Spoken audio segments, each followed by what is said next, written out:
everyone. I'm Crystal. I'm Kristen. And this is Damsels After Dark, a show where we, your favorite damsels, deep dive into a book each week from cover to cover. Every episode, we discuss a few chapters, giving a complete walkthrough while we rant, obsess, analyze all of it.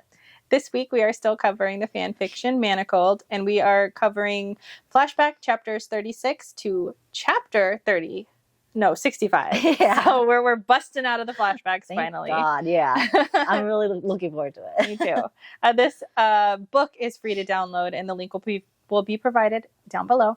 As always, our episode will contain spoilers, so if you don't want this book's secrets revealed to you, please come back and join us when you're ready. Without further ado, let's jump into it. I don't know how I was about to end it. I don't know what I was going to do. Bye. We'll see you next time. That's what I was going to say. We'll see you next time. Thanks for stopping by. Thanks for joining us for our intro. For our random ass intro. We'll see you next time.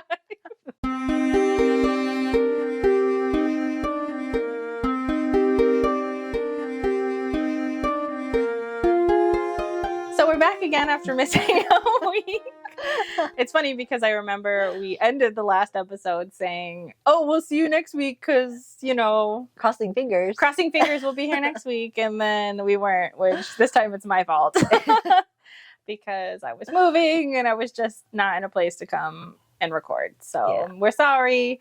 We're working diligently to get us back up to schedule. But, Yeah, we cannot wait to be done and start our second season. It's like... Yeah. We love Manacled, but yeah, we're ready. We're ready to move forward. This is the longest we've been on one book. I mean, if you watched any of our previous episodes, we were doing, we were trying to do a book an episode. Yeah. Some of them, I think it was the Curl Prince series, was just too in-depth that we had to make it into other episodes. But this is the longest. It was fun though. Yeah. I think Manacled deserves this amount of attention. So. I agree. I mean, I feel like it's our favorite for the year, I would say. Mm-hmm. So, I mean, we gave it a 5. I mean, we gave Cruel Prince a 5 too as well, but like this one, Cruel Prince. Yeah. So like we had to. We wanted to do it. It's justice.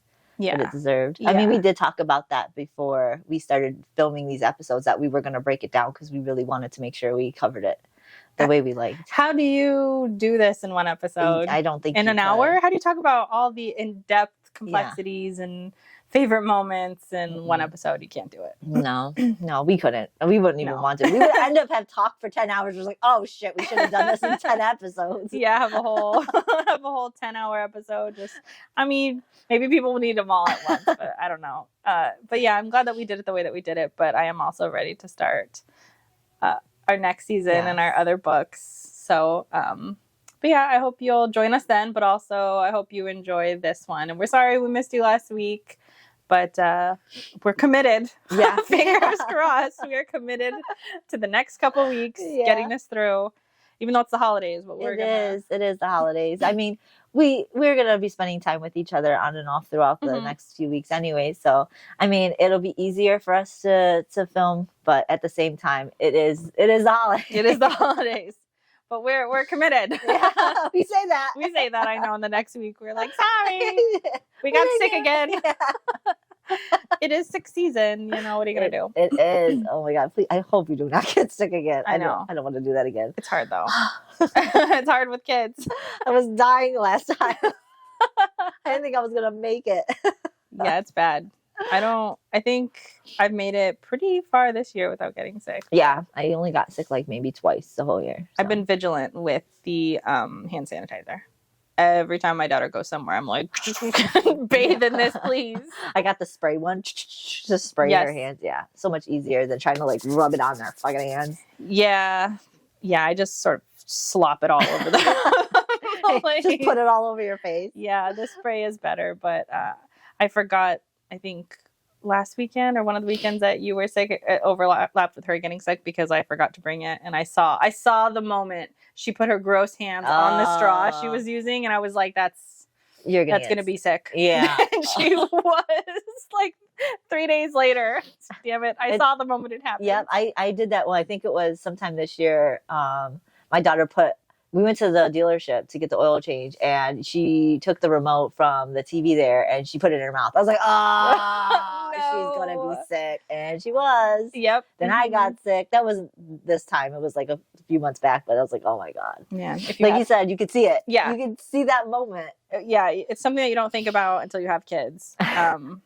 Because they're gross. Yeah, just know that. If you have kids, if you don't have kids, if you're going to have kids, maybe know that they're disgusting. They're sticky. They're icky. Yeah. And I remember I would always take her. Like, how are you sticky all of the time? Like, I saw my daughter the other day. She put her mouth on the shopping basket on the handle. I'm like, what are you doing? Put your mouth on there. My daughter does the same thing. I'm like, ah. She's old enough to know better too. I'm like, what are you doing? Why are you still putting your mouth on things? Like looking at you while she's licking it. Like, yeah, it's disgusting. Who does that? It's disgusting. It's so gross. I saw somebody tweet a while ago that I said something like, I used to think my immune system was like top notch, but it turns out I just wasn't living with somebody who like was actively licking the world.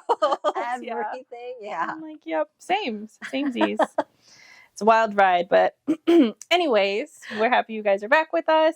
Just a little recap of what happened in the previous episode. We stopped right before the final battle of Hogwarts. If you remember, Hermione built some bombs. They placed them. The plan is that this is going to be the big final battle where they're hoping to defeat Voldemort. Yes. And so everybody, I think, had just left. Harry said his very ominous, today will be my last day, or some shit like that to Hermione, and didn't hug. No, yeah, she that was the last thing she said. She's like, I can't remember when we last stopped giving each other hugs goodbye. Yeah.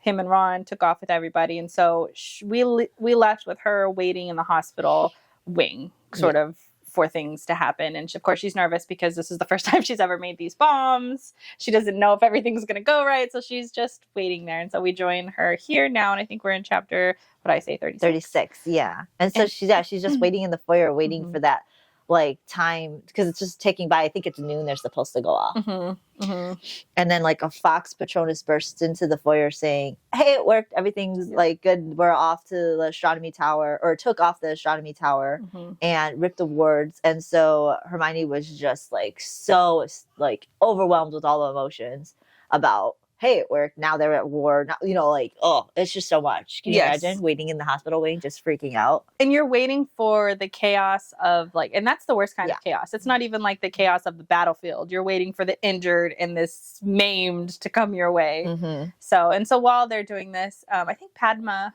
or is it Padma or is it Poppy? It's Poppy. Poppy, I think, does a diagnostic charm or thing on her and says basically like she should be taking potions or pills for her anxiety levels, because she's just like pacing back and forth, and Poppy just brings her and is just like, oh yeah, your magical thing is starting to like deplete, I guess, or something like that. And that's when they start getting on the conversation about their magical signature, and she talks about how she went to Dumbledore years ago and told Dumbledore like the three of them during all that stuff should have went to like what was it that she exactly said, like a psychiatrist or something, like a therapist, to deal with their issues, their trauma, because it's affecting them magically. And yes, and also she makes a point here to say also that Hermione's use of dark magic, and I think this ties back to her curse situation, that her use of dark magic through all of this is corroding her. And she says, I'm committed to stopping once the war's over. But yeah, like you said, she went to Dumbledore, and he was just saying essentially he didn't want to traumatize Harry even more than he already was. So he wasn't really fond of that idea. No. And then they start talking about specifically Harry's signature, and his always looked like there were two. And that was just how they assumed that he was. And then I think she goes into a little bit more detail about it. Yeah, she's saying that in the beginning it was two, but as time went on, it started to merge with him. And that Hermione recognized that trait is very similar to the items that were Horcruxes. They had that signature where it was two separate magical entities trying to form into one. Specifically when she saw the Hufflepuff. Yes. Yeah. So this made Hermione like pretty much go, oh shit, I gotta talk to Harry. Yes. Because now she realizes things are snapping into place. Yeah, that Harry is a Horcrux. So Hermione's one job from Draco was just to stay safe and stay back. And what Nope. does she do? Does she listen? No, because she didn't listen the first time. She listens no times. No time. No times does Hermione listen to him. And she decides that now she has to go in Yeah. the middle of this battle, the final battle, to go find Harry. And So, she operates in the middle of the Forbidden Forest. yeah, like a fucking idiot. Yeah. Because Blech. I guess they're not too far. Their camp isn't Yeah. too far from the Forbidden Forest. But like, oh my God. You could have sent anybody. You could have sent, well, she doesn't have her Patronus isn't working really well right now. But like, you could have figured out another way of doing it. Yes. It alerted, I'm sure somebody could have alerted him on the field that you had urgent message for him. You didn't need to go, but it's Hermione. So of course she's going to go. And so she does. And I think she meets up with somebody and he takes her to the sort of the camp that's off to the side outside of Hogwarts. And she tells them basically, I need to see Harry right now. So they go, they hunt him down. I think Harry and Ron both come back. And she basically sits down and has a conversation with Harry saying, or she does some diagnostics on him and she's looking at him. Yeah. And thinking to herself, like, I can't believe, like, just thinking about all the panicking. Like, I can't believe I haven't seen this before. And then she asks if she can touch his scar. And she asks, you know, just trust me, let me touch it. And he hesitantly lets her do it. And then he has like a violent reaction, like his head shoots back and he feels pain and he kind of screams. And then she sees that his magical signature does have his, and it's been combined in one, but she can see the difference. She can see that one is like corroding over the other one. And there is no separating it now. Separating it would actually hurt Harry because they're so entwined to each other. But before this conversation, before she does this, Harry and Ron tells her that they found the Ravenclaw tiara, and they did manage to get the Gryffindor sword and destroy it. And so now they have the Gryffindor sword. All they have to do now is kill the snake with it. So they believe that is the last Horcrux. Which obviously they know now Harry is now a Horcrux too. So they have two Horcruxes they have to dispose of. Yeah. So of course the theory is that while Voldemort tried to kill Harry, since it backfired, essentially that magic went and embedded itself into Harry, and that's how he's a Horcrux now. So of course Harry now understands that the prophecy saying that both of them cannot essentially live while one of the other one is alive. Means that he's going to die. Not that he's the one to defeat him, but that he has to die in order for Voldemort to die. So he resigns at this point to basically say, okay, well, I know that I now have to kill myself, so I'm going to go out there and I'm going to do it. And Hermione, of course, is freaking out. She doesn't want him to do this. And so she's throwing everything out there. Yeah, she tells him at this point, Ginny's pregnant. And it like pauses him for a moment, but he tells her, just promise me you'll take care of them. Promise me you'll take care of them. I mean, at this point, Harry has no option. Harry has to die. Yeah. He has no option. He has to die. But that doesn't mean he will die. So if you remember all the other Horcruxes, anytime they were broken or cut in half or destroyed, so to speak, with an item, they were still intact. Their magical signature, because I think Hermione even did a different diagnostic over the Hufflepuff cup and noticed that now it only had one magic. So it still was there after the Horcrux was destroyed. So who's to say Harry won't? Unless, of course, you just had to get chopped off or something like they do with Nagini in the future. Yeah. So that's the thing. It's like Harry, he knows he has no other option. It's part of the prophecy. He's got to have the Horcrux removed from him so Voldemort could die. So he's just telling her, hey, can you watch over them and make sure they're safe. And he made her promise. Yes. And I think that's when Ron's like, we gotta go. Yep. And then so I think Ron sees Harry leave and she's like, what's going on with Ron goes, what's going on with Harry? And Hermione tells Ron he thinks he's got to kill himself. He thinks he's got to go. And he puts on, when Harry leaves, he puts on his invisibility cloak. Yeah. And then just sort of leaves off without anybody there. Yeah. So they don't even know where he's at. Yeah. But Hermione is just like, Harry's going to go kill himself. Harry's going to go do this or whatever. And so that she's freaking out, but it's too late. It's too late. He's resigned to his position. I don't know.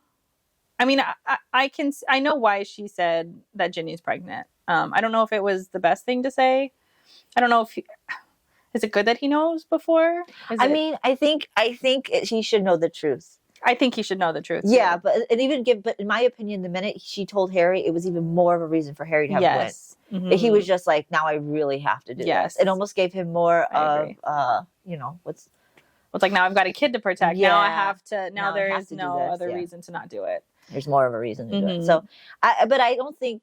I think he wanted to die, and he couldn't do this anymore, anyways. I think even though he wasn't using dark magic inside, he was corrupt. He had the Dark Lord Yep. magic in him, so he knew. And we know that it became more all consuming to him because that's when he was having the visions of not being able to tell anymore if it was his what he was seeing. Yeah. That it was affecting his actual like daily life instead of just his dreams and stuff. And who's to say, even if he did survive, which we know he doesn't, but even if he did survive and Horcrux was removed, there's trauma there. Mhm. There's like, I don't know. He probably will not come back the same anyways. I mean, he's seeing war, his friends and family are dying. It doesn't matter how much dark magic he doesn't use or how much he does use. At this point, he's got head trauma. Yes. Which we already know from the flashbacks, or sorry, the actual time now, not the flashback. That head trauma is one of those things that they cannot fix. Yes. So. Which makes sense. Yeah. And so after this, Harry leaves, Ron goes after him, and Ron's telling her, obviously, like, you need to get out of here, you need to go, I'll handle the rest of this. And so I think she starts making her way, like she's going to go, but then she notices, she makes eye contact with like a Death Eater that she recognizes was somebody from the prison. So now she's understanding that the prison has been breached. All of the people that they didn't kill, all of the Death Eaters that they didn't kill have now been released. Yeah. So Voldemort has his army back, not his full army, obviously, but obviously a prison of his people. I'm sure there were probably 150 in there. That's still a lot. That's a lot. And they're Death Eaters. These are the people that were like the worst of the worst that Gabrielle went and got. And the ones that they tortured. So it's like, now they're even more angry because you've kept them in prison, you've tortured them. Should have just fucking killed them. Yep. I don't know. And here it is to bite them in the ass, as it should. And she's just thinking, this shouldn't have been found. How was this found? Now she's recalling Gabrielle. You know, Gabrielle was missing for a chunk of time because Flora was saying, where's my sister? Yep. So now she knows, Gabrielle's probably, something must have happened. At this time, a whole bunch of fucking shit's going down. It's a war. So she's in the fucking battlefield. Yeah, it's at war. So like a violent explosion just shakes the ground and flames come up from within, and the air was thick and putrid and smelled like sulfur, and I guess it had enormous serpents like coming out of the field. That's so cool. That's insane. I would be terrified. Yeah, I would have apparated right away. Yeah. I don't know why she's still there, but she is, and resistant. She did what she was supposed to do. She told Harry, fucking leave. But now she's like looking like, I shouldn't help people, but maybe I could grab a few before I leave. I mean, we saw how that worked out last time. Please don't do it. I know. So Voldemort uses his mind powers to get in everybody's mind, which happens in one of the books. Like, I think it's the Deathly Hallows Part 2, the very last book. He uses his mind powers to like talk to everybody pretty much and tell them, hey, Harry needs to face me. Or I'll punish every man, woman, and child foolish enough to follow and protect him. So that was said in the movie and book as well. So of course nobody is going to like give up Harry, like not as they, but Harry's giving himself up eventually, but that's what he's trying to do. But I guess a bunch of the fighters, start going over and trying to attack Voldemort at this time. And of course he just pushes them away like flies. It's not even, they're not killing anybody. They're still just stunning people. But I think somebody does run up though. Neville runs up, and Voldemort grabs him, doesn't think that he has a weapon on him. So I think he just like grabs him, he's holding him. And then Neville takes, I don't know how he hid this. I imagine the sword of Gryffindor is like a great sword, like a literal great sword. I don't know how he hid this. And he like pulled it out and sliced his neck. I mean, in the book and the movie, the sword is in the sorting hat. It's a magical sword. He makes you pull it out like the rabbit. Okay, in the hat. So maybe he hid it. Okay. I'm assuming somehow he does, but I think he could even had some kind of ward over it to hide it, so that they could focus on getting it there. Because once they focused on only his wand, he still had the sword about him. So I guess that makes sense. Yeah, that's how would you hide this huge ass sword and then just pull it out? Yeah. But anyways, he grabs it, or Voldemort grabs him. He takes the sword out. He slices Nagini's neck, and of course, it enrages Voldemort. And right as Voldemort's about to curse Neville, Harry pops out. Like, I think almost like right in front of him or next to him, or Yeah, something pops somewhere out of his beside him, yeah. invisible. He's like, here Here I am, Tom. Here I am, Tom. Like, oh my God, really? That's how you're gonna say it? I'm sure he's probably saying it with more fucking rage and authority. But I'm We're just over thinking here. like, here I am. Here I am, Hello. Tom. You Yeah. looking for me? Hello. Hello. Yeah. I don't know. I really hope that's not. I mean, I don't know. Here I am, Tom. Like, how are you going to say that enraged or menacingly? Yeah, I don't know. I don't know how he could have done it, but it's there. But everybody like goes still, including like Voldemort's side, and they're just like looking at it with anticipation because I can imagine Voldemort told all his resistance members and Death Eaters and all that Harry is his. Yes. I'm pretty sure because that's what he did in the books and the movies too. So I'm assuming that's why everybody's going still and just letting this happen. So at this point, Voldemort, he just is like, whoa, fucking Harry's just right here. He was baffled that he did it, but he's there. At the very, there's really nothing else that happens other than Voldemort just fucking does a killing spell on him. Yep. It does say that the first one ricocheted back and actually stung Voldemort. Yes. And they believed that would have killed both of them if the Horcruxes were all gone. Or had been killed. Yeah, because Harry was supposed to have been the last one, but that just goes to tell you, which we already knew. That they missed one. Yeah. And which we knew was the one that Draco ends up doing. And it's the necklace. Yeah. That Umbridge was wearing. Yes. It's nice. I love that we know that they're going to, we already know that they're going to lose, but I love that extra layer of like, this is you, you're going to lose. You're literally sacrificing yourself for absolutely no reason. Yeah. Because they really believed they got all of them, but they didn't do their research. Yeah. So, or they didn't do it as good as fucking Draco. Well. So after that, I guess, I don't know what I think he does come back. Yeah, so I think it strikes him and it ends up like it ricochets off of him, hits him, and I think he drops down and lays still, and then and everybody tries to run towards him and tries to get Harry back, and Voldemort whips a curse at Harry, dragging his body towards him, so that way they can't go and get him. And I think a bubble or something blocks them off from. And then Lucius comes up because he wants to know if he's dead, and so Lucius comes up and touches his neck and feels like he's still alive and tells him he's still alive. So then Voldemort unleashes 5 killing curses one after another. And that's the important thing that we've mentioned several times before, that it was actually Narcissa that had said he's not dead in order to for Draco, but in this case Lucius was the one. So that's how it ended up. Voldemort being able to do one killing curse after another, and everybody was so saddened and upset by this because everybody's watching this and watching Voldemort not dying. Yeah, like Harry's dead. That was supposed to be the end of this. Yeah. Voldemort was supposed to die. Yet here he is, still cursing him. Yeah, and just nonstop. And probably the rage, the fear that Voldemort himself was having, constantly using the killing curse on Harry. And, that's to be able to do that, because Voldemort's at his weakest right now. So for him to continuously do the killing curse on Harry, you could tell he's afraid. Yes. So he knows that he's weakened on all fronts. Let alone the fact that he knows there's a rat in his ranks somewhere too. All of this, he's stressing too. It's not just the Order members. No, he is. Voldemort is stressing. Yeah. So, but as he should be. Yeah. And then I believe Ron runs up towards Harry, and then he's hit with a curse, and he's thrown into the astronomy tower. Of course, Hermione is sobbing at this point. I think she gets up and she starts running. Yeah, I think now she's trying to fucking get back. Now. Yeah. It's good that she stayed and watched. This is something that she kind of had to see. Yeah. And then as she's running, a Death Eater, I think, blocks her path, and she freaks out and she apparates.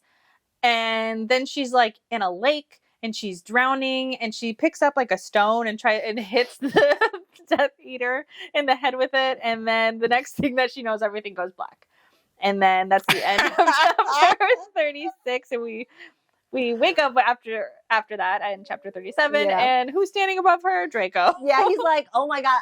He's like, I had to stun you because you were going to stupidly get yourself killed or drowned. Because you apparated into a lake. Yeah, cool. Because she operated into the Waycroft Lake. Yes. This is dumbass. Yes. And so she's like, because that's where she always goes. Mm-hmm. And so he's like, then you hit me in the head with a rock. Like, she's like, well, I didn't know who you were because I never seen you in your Death Eater mask. In her defense, yeah, I mean, he's got a mask on. True. I mean, I can understand that, but like, yeah, like both their parts make sense. Yes. But like, oh my it's so God. comical. It's so fun. Yeah.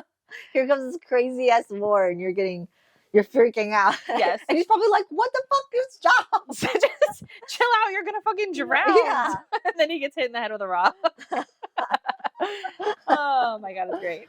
No, she's retarded. And then so basically he says that like he couldn't disappear with her.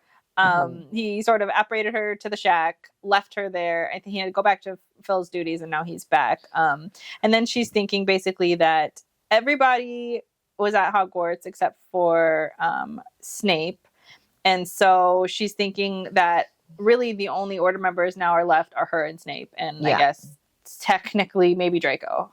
Yeah, because he's kind of an Order member. Yes. So there's the three of them left because everyone else was at Hogwarts.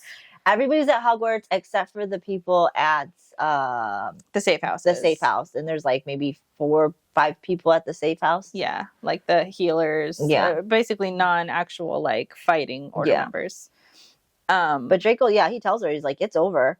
You lost. Yeah. Mm-hmm. Because like, and also he's furious. Like, what was Harry's plan? Yeah. He has no idea.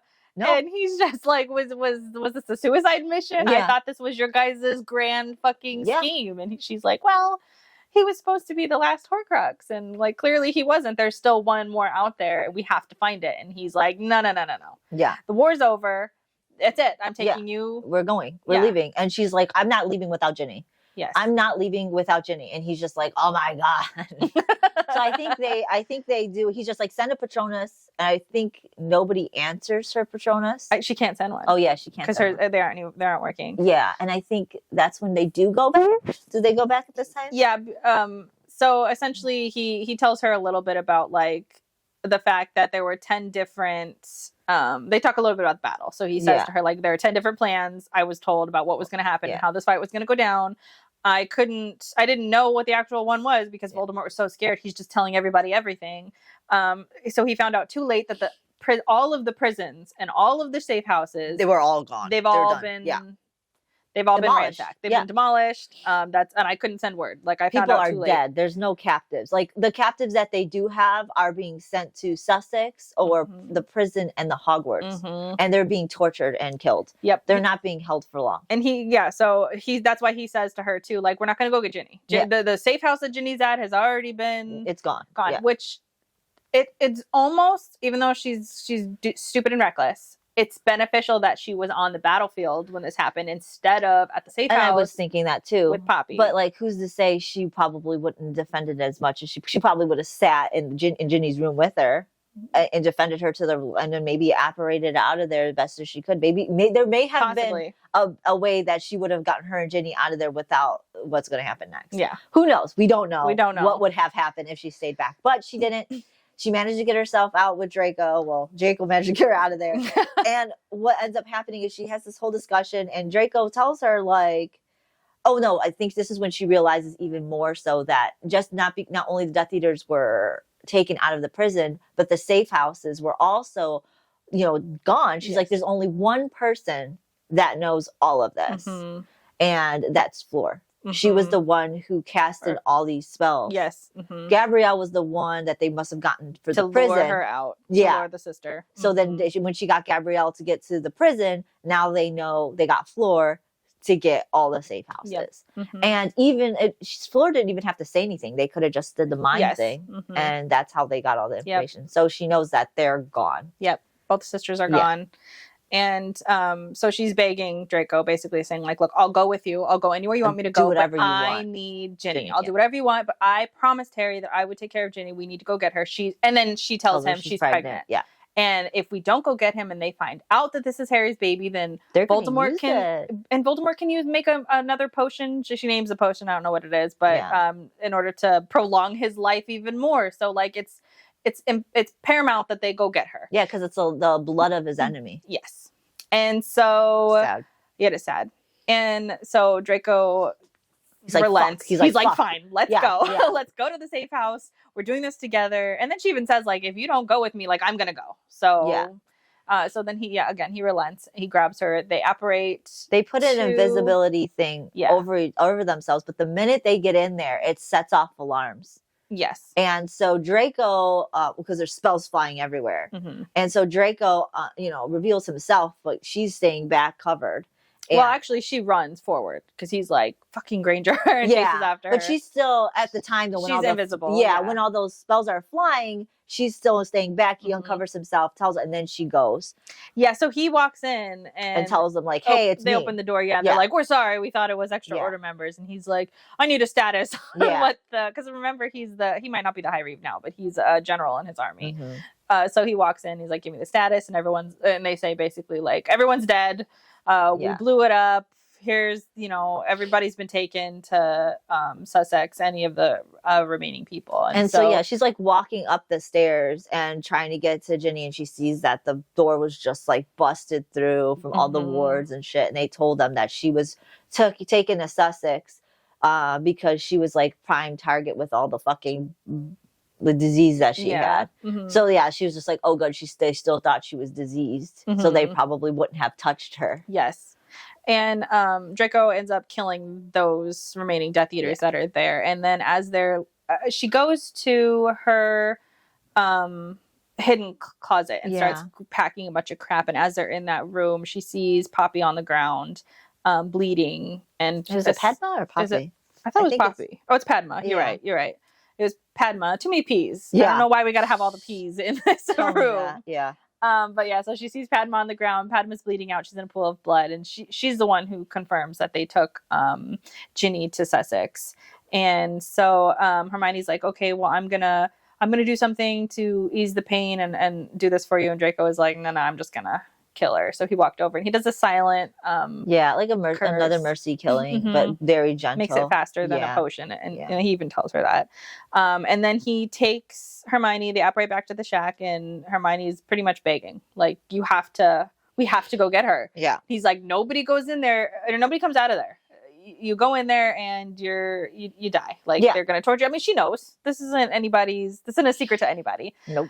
She begs and she pleads, and again she says, I'll do anything if you just go get her. And so Draco's like, promise me that when I get her, I don't know why he believes her. I don't know why he believes her either. Promise me when I go get Ginny and I come back, we are leaving. And she says, I promise. And so he's like, all right. So he goes to Sussex, he grabs Ginny, he brings her back. Ginny is pretty much in pretty stable condition. I think she's like feared, so she's not awake. She's not conscious during this time when he brings her back. No, like she doesn't understand anything that's going on. I think they may have stunned her or whatever, but they're starting to see that a lot of the boils and stuff. She no longer has the cover of the fake illness. So like they were starting to realize who she was and all that stuff. So he got there literally in the nick of time. Because she was in one of the rooms that they were starting to work on her. And so this is when we learn that Draco then essentially says to her, I blew my cover to get her. Like, I'm not... There are records there that I was the last one there, because Voldemort has been super suspicious of everybody. He's put a lot of counter espionage things in place. And so there's record of him there. There's record of him walking into these rooms. Like, there's nothing he can do about it. They're going to know it was him. So now I'm going to take you and Ginny and we're going to go. Yeah. And I think she argues with him, but I can't remember why did she actually get Snape there? Because Snape ends up being there. She gets Snape because she wants to tell Snape about the last Horcrux and that they have to find That's right. So that she wanted to make sure she wanted to tell Snape this so that way he knows while they supposedly leave together as a happy family. Yes. So she calls Snape on her, is it her watch? No, she has that amulet. Okay. I thought it was the bracelet, but yeah, she's got so many fucking things. She's got a ring, a bracelet, and a fucking amulet. She's got a lot. So so she taps that, Snape gets called, and like they have that conversation. And she just tells I know she says something to get Draco to leave with Ginny. Well, she basically says that like Draco or he can't apparate with both of them, so he has to take one at a time. Yeah, but she says something about just come back and get me. And he goes, you think I'm stupid enough to leave you here with Snape? Snape is going to, take you. But he makes Snape do an unbreakable vow that says that he will not take Hermione anywhere. He won't take her anywhere, which comes into play later. Yeah, because in the very beginning of the book, Snape, when he sees Hermione, Voldemort says, take her to Russia. Yes. And he says he can't. Yes. So that's why he can't take her. Because he swore an unbreakable vow to Draco that he wouldn't take her anywhere. Yeah. And also, before he gets there too, when they're arguing, we skip this, but I really like this part. He said, because they're fighting back and forth about whether or not she's going to go with him. And he tells her, we had a good run, Granger, but we were never going to last. You knew that. And then she says something else to try to convince him to stay and or to keep her there. And he says, anything I wanted, it was the deal. Yeah. So she feigns that she's going to go along with this deal. And then she tells him, basically, you need to take Ginny first, come back and get me, and then I'll go with you. And he says, okay, I'll see you in a bit. I'll see you in a couple hours. And he takes Ginny and he leaves. Yeah. And then so she's there with Snape. And then Snape and her have this conversation about how Gabrielle was caught a week ago. And that's how they were lured. That's how they lured Fleur. And that's how they got everybody. So Snape just pretty much confirms everything that Harry or Hermione was thinking. Mm-hmm. Hermione tells Snape that Draco did blow his cover and that she's pretty much leaving to go fucking blow up Sussex. Yeah, I don't even think she tells him. Yeah, she does. She says, she does tell she confirms that Draco blew his cover and she starts grabbing everything. Yeah. And he goes, what are you going to... He's going to come back here and he's going to think I did something. Because she starts building the bombs. Yeah. She right in front of him. Yeah. Yeah. That's why I don't think she actually explicitly tells him what she's doing. She just starts, she's like, yeah, he blew his cover. Yeah. And then she just starts making him bombs. Right in front of him, yeah. And grabs everything. So he knows, but he just asks her, like, what do you think is going to happen? He comes back, you're not going to be here. Yeah, he's like, he's going to kill me. Yeah. And she goes, no, I'll be back. And he goes, yeah, okay. You're going to go blow this place up. You barely know what you're doing. Don't worry about it. I blew up the astronomy tower. Yeah. I've got it. Yeah. So, like, Hermione... after what happened? He asks her though, "Are you really willing to kill everybody in the lab for Draco?" And she's like, "Yeah, because everybody who's in the lab is either an enemy or they're going to be dead anyway." Yeah, and she's got a good point. That fucking place needs to be destroyed. And she's healed. Well, she's attempted to heal the people who have come back from there. They all die, so it's a quick death. As she's learned this from Draco, sometimes quick deaths are the best deaths. So I agree. She's resigned for her friends. For her friends, yes. For her friends that are suffering in there. In my opinion, they are not her friends anyway. She's doing mercy for the innocent. Yes. That's my opinion. She knows she's only saving her one, or she's saving Draco because she knows that no one else can be saved. Yes. It's a win-win-win. Yeah. She's saving Draco, she's killing the enemy, and she's saving her friends. This is probably the smartest thing she's ever done. So she makes dozens of bombs. Snape offers to help her, but she says no, that she has to be the one to set these bombs off. Right before she leaves, she says that she wants Snape to tell something to Draco for her. She can't get it out. Instead, she says to him, never mind, I imagine he knows. And then she apparates to Sussex. Yeah. So that's the end of Flashback 37. And this is the final flashback. So... we finally find out how the fuck she went apeshit in the fucking Sussex. I love this. And now we know why too. Yeah. That it wasn't Ginny. It wasn't. Well, it was for Draco. It was for Draco. Yeah. Yep. And so now we know all the memories that she protected. It wasn't for anybody. It wasn't for any of her so-called friends. Nope. It was for Draco. Yeah. Yep. It's crazy. Her most romantic thing, but then... she's so stupid still all the way to the bitter end. But yes, this is the one redeeming thing that she does. Is essentially save his life right here. Badass thing too. She's so badass. She is badass right here. Yeah. This is one of my favorite parts too. Yes. Love it. The only time I feel like Hermione... proud of her. Yeah. Oh my God, you did it, girl. Yeah. You really kicked some ass here. She did. So essentially, of course, there's anti-apparition wards all the way around here. The building itself is warded too, all these protection wards. So she goes in. She has a manticore dagger, too, and she goes in and she slices through the ward so she can place bombs, and she places it like I think it's all the way on like the west wing. Yeah, it's where the most injured people are, the most experimental bullshit that they're doing to the it's people. The cursed division. Yeah, and she's got a disillusionment charm on her, the same charm she used to get into the Grimmauld place when the Death Eaters had it. So she's in there trying to be tiptoeing around, trying to meticulously place these bombs every so many feet, so that way she can do the most damage she possibly can. Yes. And it's very tricky because she's got to do it quietly and all this other stuff. But I think upon doing it, I think that's when she like presses the button. She like, of course she trips the wards, but she doesn't stand back far enough like she should have, and actually gets herself and hits her head, I think, on a rock when she falls. So it makes her fucking groggy, weary. Yeah, she's a little dizzy when she stands up. She does put like a bubble charm on her head to help protect her. Didn't really work. No. That's why I said all the charms she did, it didn't end up working. She didn't stand back far enough. The ground was shaking. Everything. She did damage. Yeah, I mean, she leveled the entire Cursed Division.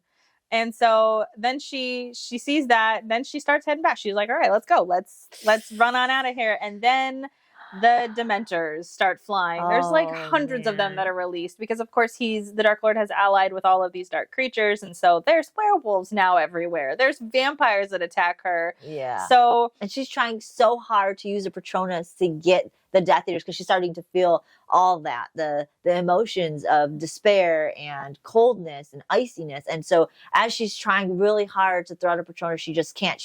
And then all of a sudden she finally does. And what is it? It's an Antipodian Opali. Yes, it filled the sky. It threw its head back and roared with unfurling enormous wings. It opened its mouth and white flames shot out from it. So it's a huge dragon.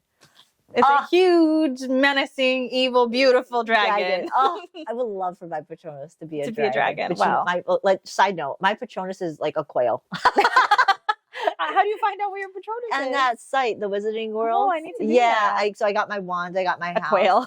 I think it's a quail. I don't know. I'm assuming it's a quail. I don't really know what it is. I think maybe it's a pigeon. I don't fucking know. It's not a dragon. It's not a dragon or anything badass. No, I'm pretty sure it's a quail. It's not even a raven. Like if I'm gonna be a bird, why not be a raven? Yeah. No, it's like a quail, a pigeon, or I don't remember. That's hilarious. I need to go find mine now. I wanted to do it again so I could change it. Well, in Hermione's defense, hers is also not normally a dragon. No, it's an beaver or an otter. I would love to have an otter. Much better than a quail. Otter would be cute. Yeah, it is much better than a quail. I think it's a quail. I don't fucking know. I'd have to look it up. But because she's so madly in love and all of her thoughts and everything were going towards, like, she was not wanting Draco to be by himself is one of the last thoughts that she was thinking as she was getting chased and all of this. So it makes sense that this magnificent dragon just comes out and it's like burning hundreds of Dementors all over the place. And there's a fantastic drawing of this. The illustration here, this is probably my favorite in the entire out of all of them. This is gorgeous. It's beautiful. How badass. And apparently all the Dementors are like screaming.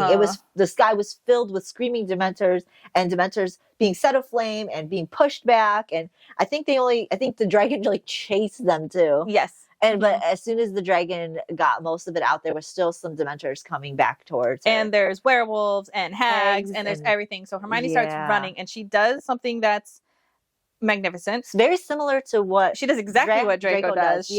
She's running, and I think a vampire actually like leaps onto her and tackles her to the ground. And she stabs it with these wonderful daggers that we know came from Draco because they have the Manticore blood on them.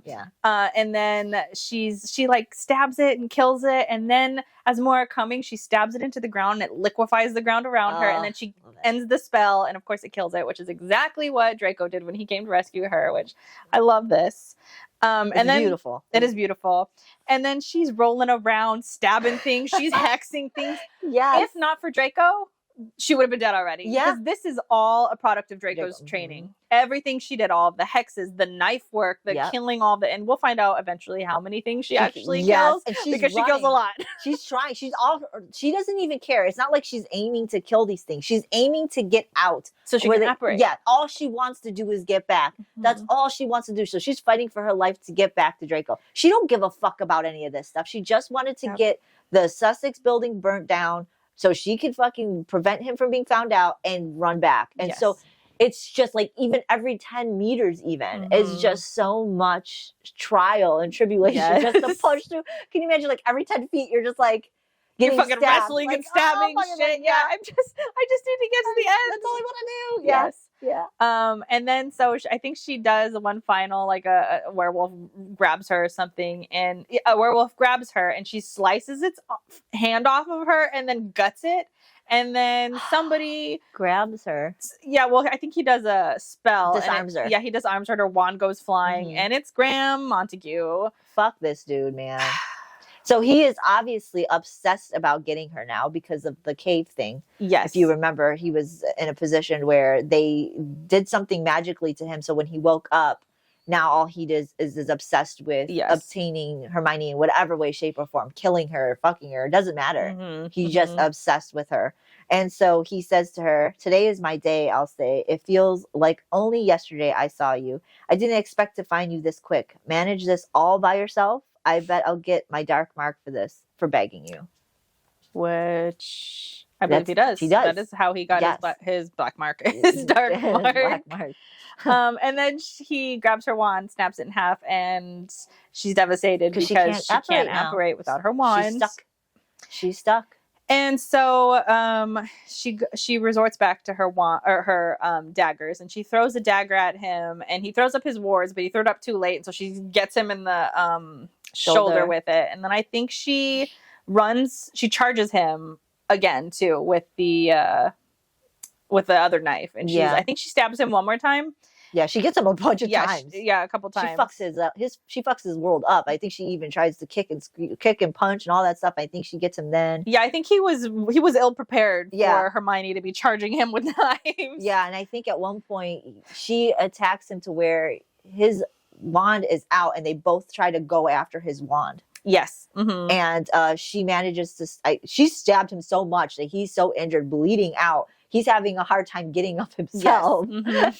And so when he finally does grab his wand, and he gets her with it. Yes. It's like it's the curse that I'm assuming that was a shit curse that she was stuck with. Remember in the beginning? Yeah, I think that makes sense. Because it was like a half-ass shit curse, but I think he was so fucked up. Yes. He couldn't properly do it. Yeah. But it was just enough to get her. Yeah. So then we wake up after this huge fight. After all of this chaos, we wake up, and she's waking up to screaming in the cell. And so she wakes up, and she's essentially in this cell that's on the outside of Hogwarts. And who she's hearing screaming is Molly Weasley, who is tied up on the astronomy tower with bodies of her sons around her. Arthur is next to her being sliced. Yeah, and she's like begging, "Please don't do this. He doesn't understand." Because again, we know he has like the mind of a toddler right now. So she's begging, like, "Please do me instead. He doesn't understand why you're doing this." Next to her is Remus, he's still alive. He's still alive, but his like innards are out. Yeah, and the only reason why he's still alive is because he is part werewolf, or he is a werewolf, and he just keeps regenerating. And they just keep on having that slicing curse on him too. There's also like a slicing curse, and he's just, oh my god, it's so horrible. And this part right here is really Ron interesting. Is still alive too. Ron is still alive at this point. This part is interesting to me because like I didn't really care about any of these people because they were all like pieces of shit for the most part. You know what I mean? Like I didn't really care. You know that they were tortured in the beginning and killed. Like you already knew all this, but I'll tell you what, this part hit me. Oh yeah. And I think it was the mix of all of the emotions of like the Draco situation that happened. Now Draco's gone. Now she's captured. Now I'm like panicking and I am high on emotions right here. And then this part hit me and I'm like, why is this so depressing? I mean, like it is depressing. And this but, is at Hogwarts too. It's at Hogwarts, and like I was really affected by this part right here, more than I thought that I would have been. Like my heart was breaking. Like I was sad. No, this happened, but now you're in the thick of it, and you're actually seeing it. And at the time, I don't know about you, before I read this, I didn't think Hermione was there. Mhm. Even though she talked about watching it being tortured, I don't think I realized that she really was there. I just thought Mhm. maybe she dreamt it or thought about it or knew that it happened and then thought back on it. But she was actually present during the Mhm. whole torture. And it hits really hard to be on her point of view. Yeah, and watching her and friends. watching this happen, watching it happen. Yeah, I felt it hard. This was a hard part to read for me. And normally books really don't ever feel like they're hard to read. No, this part I was like, why? Why do I want to cry? Yeah, I mean, probably we should have said in the beginning that there's some torture. But Yeah, well, but we already told you guys numerous times this is pretty dark, and Yes. if you read it, because I mean it's we're not gonna detail every torture, but Mm-mm. like if you read this part, it's so hard to read. yes. Like there's a few times I'm just like I'm envisioning it, and I'm Mhm. envisioning how, because I'm thinking it's at nighttime too, Yep. so I'm Mhm. seeing like torches. Yeah, 'cause she did say, Yeah. she says all she sees is a very faint torch in the background as Mhm. everybody's being tortured. And yes. And everyone of the Death Eaters is obviously treating this like a party, right? Like Yes. they're like out. Everyone's there. They're waiting. I think they've saved some for Lucius. They saved Ron for They Lucius. saved to all kill. the Weasleys. All the Yeah. Weasleys, and he does kill them, but he doesn't kill them as long drawn out as he had wanted to, because an issue happened at Sussex, which Voldemort isn't telling everybody. He's just telling the close people that he trusts. So he just sort of quickly kills them.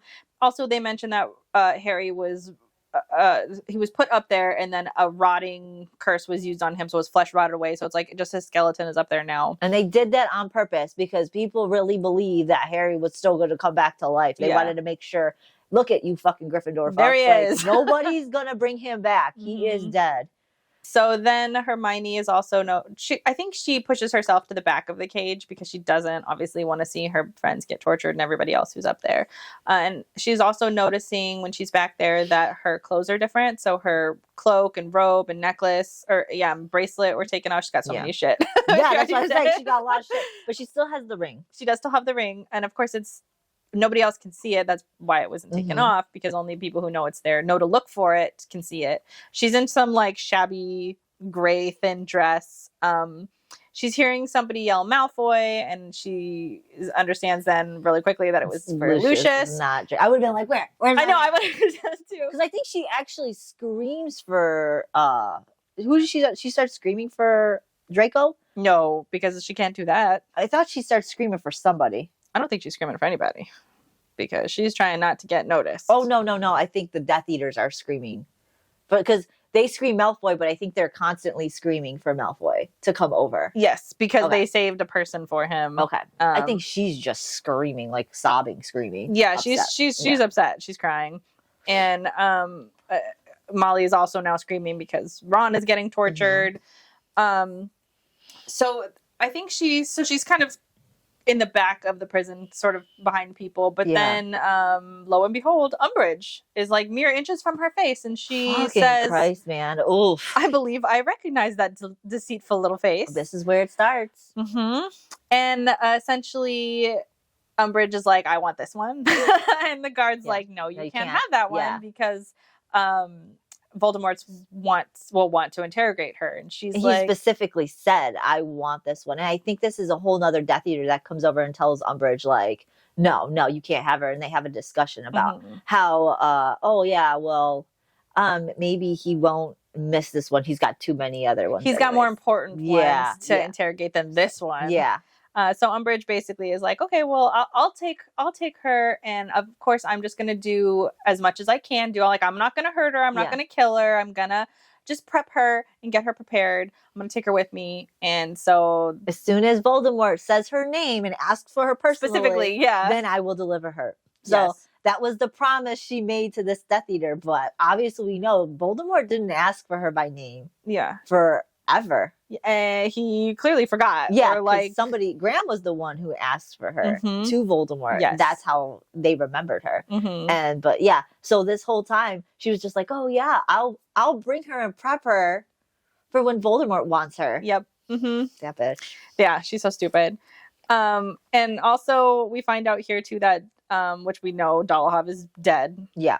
So he was in the lab when she killed him, and Dolohov is the head of that whole curse division. Yeah, because she asks, "Oh, I will bring her to Sussex myself or whatever," and then they told her like, "Yeah, Sussex is gone." Yeah. Mm-hmm. And so she's just like, "Oh, so yeah, that's when she learns that how many people she killed, how much damage she actually did to Sussex, but she doesn't know the extent yet. Not the extent. She only knows that because they're still trying to keep it quiet. So they tell Umbridge like, yeah, no one else is supposed to know. She's like, okay, well, I have my own little place that I'll put her in. Mm-hmm. Yes. So she takes her to the deepest part of the dungeon of Hogwarts. Yep, and she says this is where they keep the like the most unruly ones or whatever. Yeah.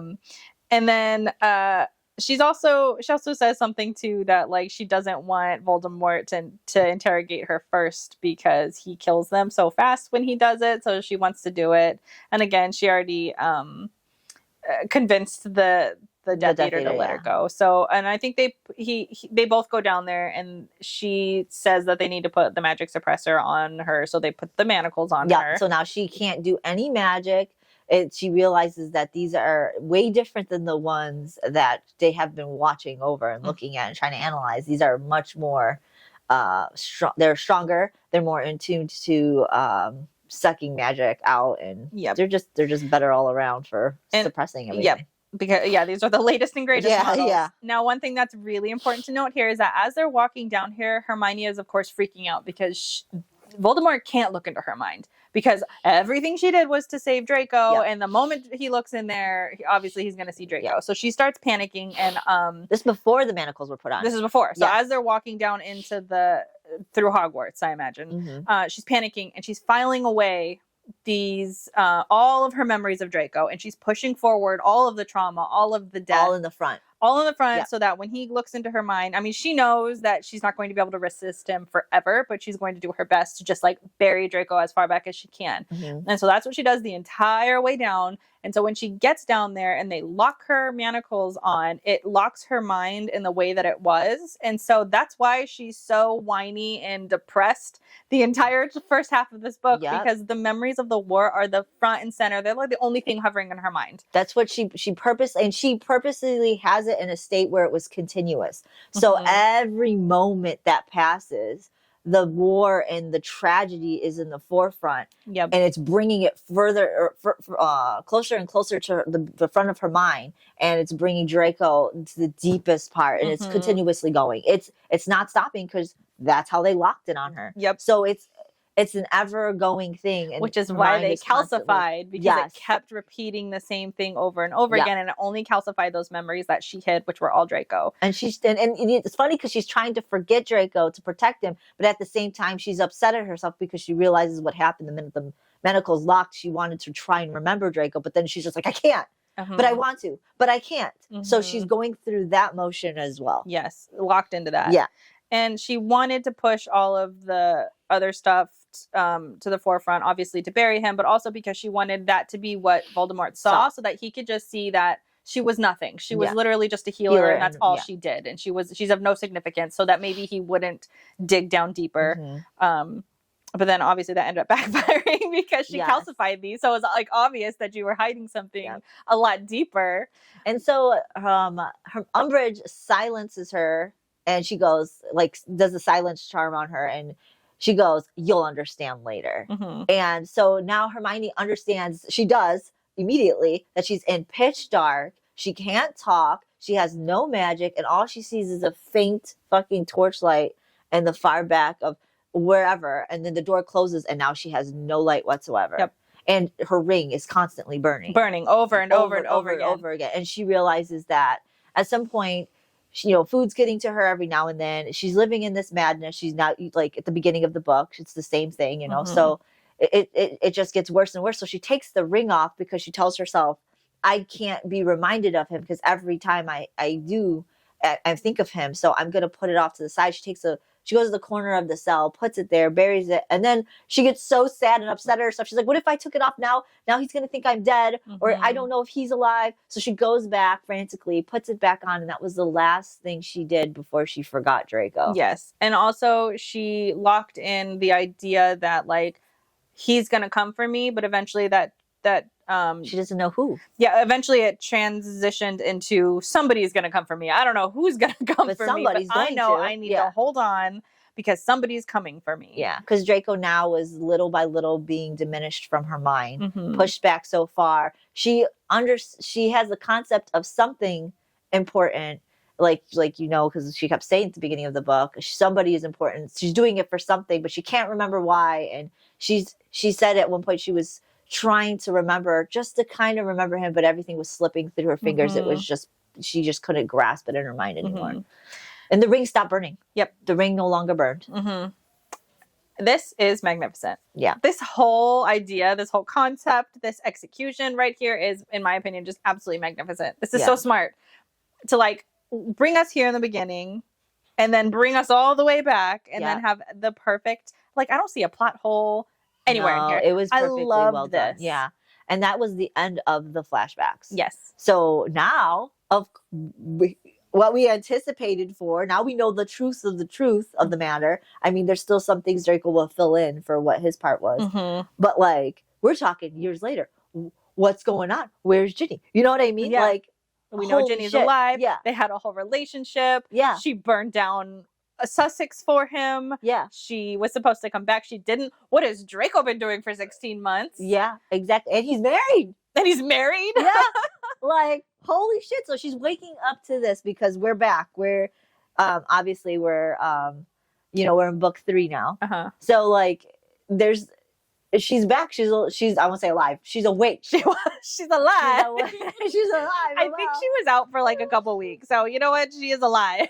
Yeah, she's been passed the fuck out. They didn't know, actually. I think they tell her that they didn't know she was even going to come back from this because she's had so much brain trauma. So obviously, the minute she's still got manacles on her, but they were she was transported from one manacle to another. So really, she didn't have time to ever have her mind go back to normal. Because they knocked her out before they switched the manacles anyways. So her mind was still locked in that state. Yep. But the pregnancy is what now is making everything go back to...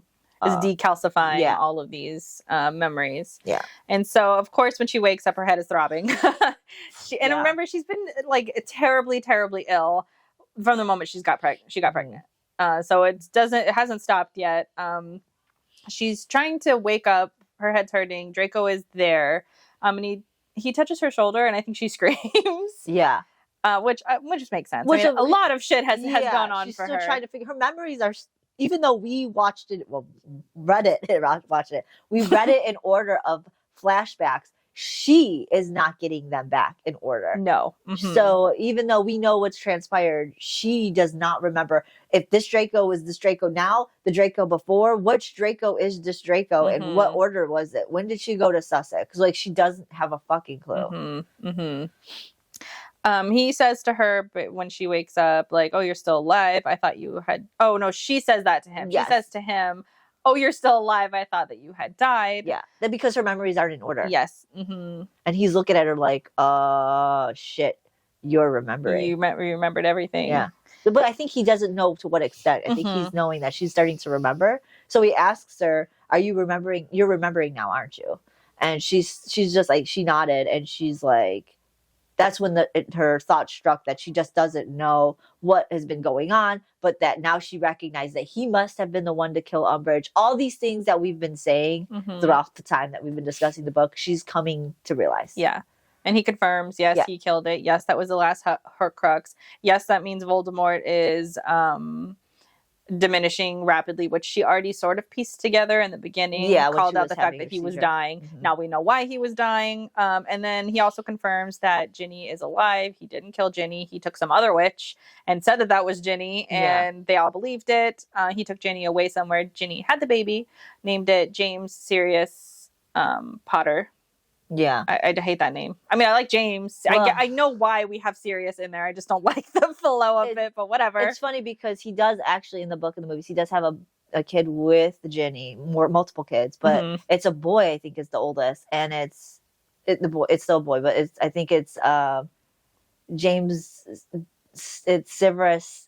It was Snape and Dumbledore's name. as the it makes I way don't more remember. sense. This name would be the actual so name. that's what I'm saying. I know you don't like this one, but I like it better. I like, okay, yeah. I mean, if I had to choose, this is the far more appropriate name. Yeah. Though it would have made sense to include Dumbledore, but Dumbledore was more of a Harry thing. So because Harry wasn't there, it makes more sense that Ginny would have included just Harry things. And Snape as well, because Snape was, Makes sense. That's why I like this name a little bit better. Mm-hmm. But... And James was born on 11/20/2003. He said that Hermione is his godmother and that they're waiting for her. Everyone is alive and well. Everyone's waiting for her. So get better. Yeah, because you're going. And he tells her that she was going to go regardless. Yes. I don't know exactly where he tells her. I think it's in the future. But he tells her she's going to go. This was the plan. The plan was always to get her to go. And the minute she arrived in his care, the plan was to go. Yes. He said in February. Yeah. I don't remember when. He doesn't tell her right now. He tells her in a little bit. He tells her in just a minute. Okay. Basically, she says that she doesn't believe him. And then he says, like, well, what can you remember? And she says, I remember bits and pieces here and there. And then I think she starts panicking a little bit. He makes her take a potion. Yeah, to calm her ass. To calm herself down. Because she tries to fight him, too. He's like, no, just take this fucking potion. Yeah. I'm not trying to hurt you. Like, you need to take this potion. And then I think, like, in her struggle, she falls over and he, like, grabs her and he forces her to take it. And then he's telling her that she has to swallow because she's having a seizure again because of all her craziness. Yeah. And he apologizes to her as he's like trying to calm her down. Mm-hmm, yeah. And so she does. She does take it eventually because she realizes she needs to because she's having a seizure. Yeah. And then he also says that like he's had a lot of healers come and look at her. The seizures haven't affected her or the babies. Like,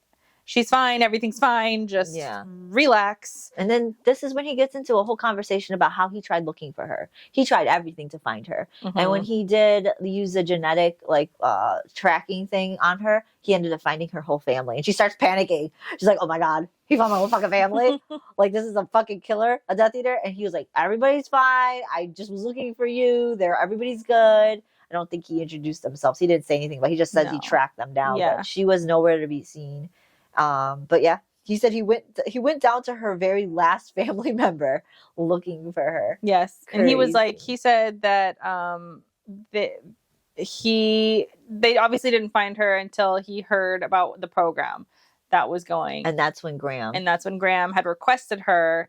And then that's when everything happened. That's when Voldemort remembered that she was there. And then, of course, Graham ended up not getting her. And it ended up being between Draco and Snape, which is great because Snape actually led the path to get her back to Draco because he couldn't grab her, he couldn't move her out to bring her to Russia, which probably would have been ideal, but there goes that fucking vow. Yep. But also because Snape even inclined like, oh, well, she's got mind issues. If you really need to get somebody on that, Draco's the one to do that. Yeah. So like that's how Graham was no longer the first pick for her. Yes. Mm-hmm. So, which makes more sense because she had more, clearly she had more in her head too. So, and then Draco tells her too that he didn't assume that she was dead because of the ring. He had put like some medical charm on there as well that would tell him if he died. So because she was always coming back to him like fucked up. Yeah. So like he purposely put that on her, didn't tell her that. Mm-hmm.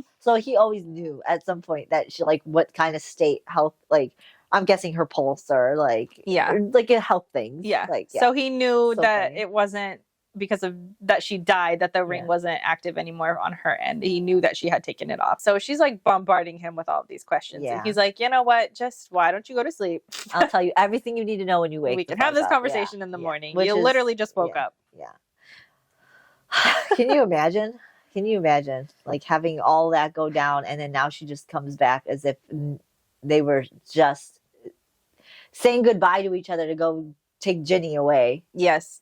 That's the state she remembers is the Sussex and the right before she went to prison. Like that's where she's at right now. And she's trying to figure out what the fuck this is real. And also happening. And also like during this time though too, she did remember all of that, but then she's also like thinking of some of the quotes that he had said when he was acting specifically very mean to her in the beginning. Those are like coming back, like, oh, all the things he said. Are you even a virgin? Yeah, are you even a virgin? That one always like. I'm glad we're going back to this for a second because like he didn't have to fucking say that. I know she realizes now he was playing this. He was role performing for Voldemort. Yeah, But like at the same time, it's like, because he raped her and this and that. But like the things he said, like that was a little uncalled for, Draco. Like you didn't need to say that. Yeah, I think he was just, I mean, I get, he didn't need to say any of it, but I understand why he did. Like, he was really trying to cement this for both of them because he didn't want her to remember. And so he was trying to be an asshole to her.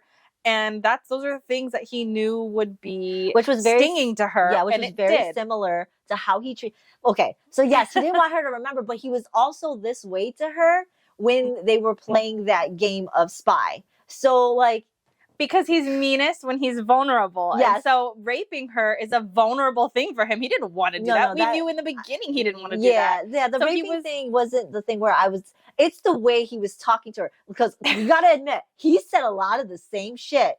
He did. So it's like, but not all the time was he the one who said it. No, but he would follow along with it. He would follow along with it. So it's like, do you want her to remember? I'm sure he's in the same spot she's in, right? Like he wants her to remember because he does love her. Yeah. And then, but he knows he can't. So it's that toss and pull. It's that push and pull. Yeah. So she's given a little, and he's like indulging because and then he loves her. He does stop every now and then. And he does stop. I can't and he gets mean after that. So I don't fault him for what he did. Anything in the beginning. I don't. But it's like, you know what you were doing, Draco. He did. Yeah. Like, he was in a tough position. And we're going to find out because I quoted his wonderful quote down here. We should just jump to that because there's really nothing much left other than because he already told him about the Ginny thing. So yeah, there really is nothing left. So she does. Well, so essentially, we could sum it up. She wakes up. She wakes up, but also there's been a couple weeks before he says that because he doesn't have a conversation. They don't get too deep into conversation. He's got to go somewhere until after he says that to her, he goes somewhere. But she has a couple weeks where she's recovering because she was super ill. She almost died. He didn't think that he was coming back, or that he didn't think that she was coming back. And so they have their quick conversation, but then she's also saying things like, "You're mad at me." Like they're having small conversations along the way. Yeah, and he's not admitting why he's mad, but we all know why he's mad. We know why he's mad, but she's still trying to piece together. She's so stupid right here. Why are you mad at me? Like, girl. Well, she says she doesn't remember why. She doesn't remember why, and I get it. Yeah, but I'm so frustrated at her because, like, I think he's mad. Yeah, I'm frustrated at her too. But at this point, she doesn't remember because we know. But at this point, she's still gathering her thoughts. Yes. She doesn't understand what she did. She just knows that Ginny was gone, but she doesn't remember that she went to Sussex yet and to the entirety. She knows she blew up Sussex only because she was told, but she doesn't remember the entirety yet because he has to tell her. Yes. Because she just, as they have the conversation, which we're going to talk about, but she's like, I tried to get back. But like right at this moment, she keeps asking him, why are you mad at me? Why are you mad at me? Because he's still very cold and standoffish, even though now that she knows, he's still very cold and standoffish. Yeah. And it's because he's going to tell her he'll tell her the plan. But like, so she gets rest, they try to heal, and she wakes up. Topsy's also taking care of her through all this. And she does note that like every time she starts feeling better, is when he pulls back and he's standoffish. When she's really sick, he's there to caress her, more caring and stuff.